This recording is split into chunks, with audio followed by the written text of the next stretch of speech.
आ रहे हो किशोर कोण पत्रकार घ्या बोला ना, पत्रकारांना बोला नंतर रिपीट झालेला आहे.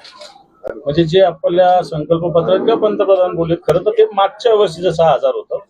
आता या वर्षीचा हमी भाव 6,000च्या वरती जायला पाहिजे होतं, 25 रुपये, 50 रुपये, 100 रुपये, परंतु ते झालेलं नाही. 1 रुपयात पीक विमा योजना होती, आता ही बंद झालेली आहे. मला वाटतं 3 आठवड्यापूर्वीच्या कॅबिनेटमध्ये हा निर्णय झालेला आहे.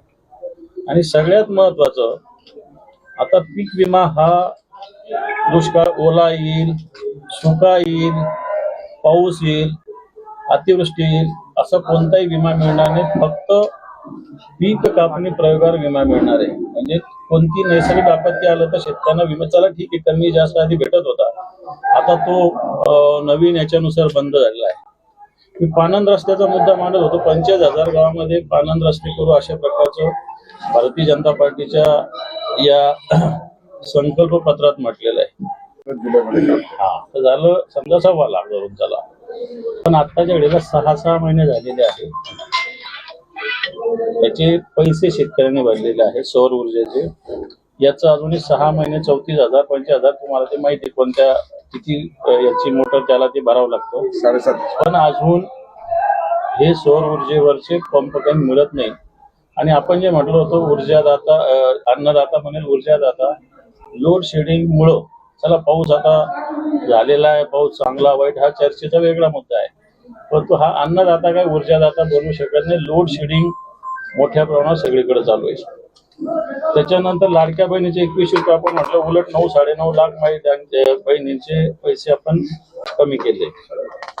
आणि सगळ्यात महत्वाचं, हर घर जल आणि हर घर छत ही योजना आहे.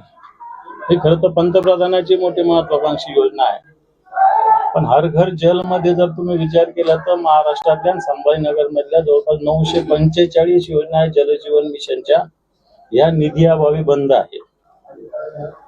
साहेब, आरोप मान्य मी ह्याच्याकडे करत नाही. आमच्या सरकार येऊन 6 महिने झाले, त्याच्यामुळे काही गोष्टी ज्या असतात त्याला वेळ लागत असतो. जसं वॉटर ग्रीड तुम्ही म्हणाल तर आज नाही होणार, त्याला 5 वर्ष 7 वर्षाचा हा प्रोजेक्ट आहे. नदी जोड तुम्ही विचार करू शकता, नाले नुसते जर आपल्याला खुलीकरण करायचं असतं तर वर्ष जातो.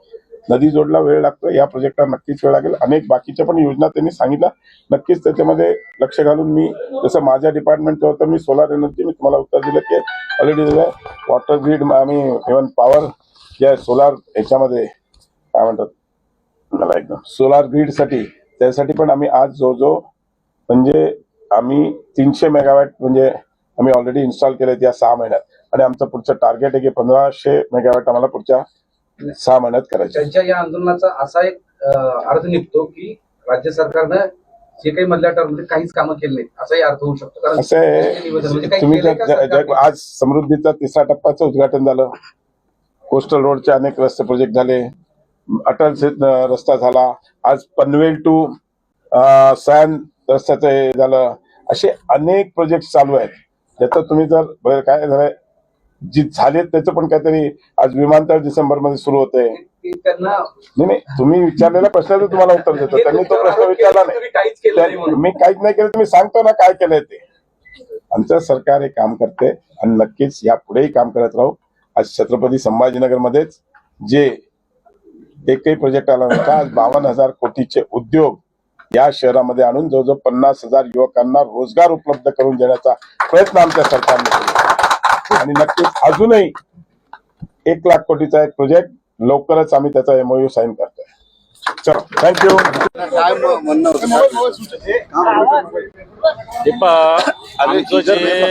क्या हुआ तेरा वादा आंदोलन संपूर्ण मराठवाड्यातल्या 8 जिल्ह्यात 72 तालुक्यात आणि गावोगाव सुरू झालेलं आहे। या आंदोलनातून या मराठवाड्यात आज हजारो गावामध्ये शिवसैनिकांनी तलाठ्यापासून ग्रामसेवकापासून तर विभागीय आयुक्तापर्यंत आम्ही निवेदनं दिलेली आहे। पण आमच्या आंदोलनाचा दुसऱ्या टप्प्यामध्ये मंत्री, आमदार, खासदार जे सत्ताधारी पक्षाचे आहे त्यांना सुद्धा निवेदन देण्याचं, कारण बेसिक क्या हुआ तेरा वादा यांनी जो संकल्प पत्र काढलेले महायुतीनं, जो जाहीरनाम्याचे जे 25 मुद्दे जाहीर केलेले आहे ते मुद्दे घेऊनच आम्ही क्या हुआ तेरा वादा म्हणतो। त्यातले आम्ही 10 शेतकऱ्यांचे मुद्दे प्रामुख्यानं मांडलेले आहेत।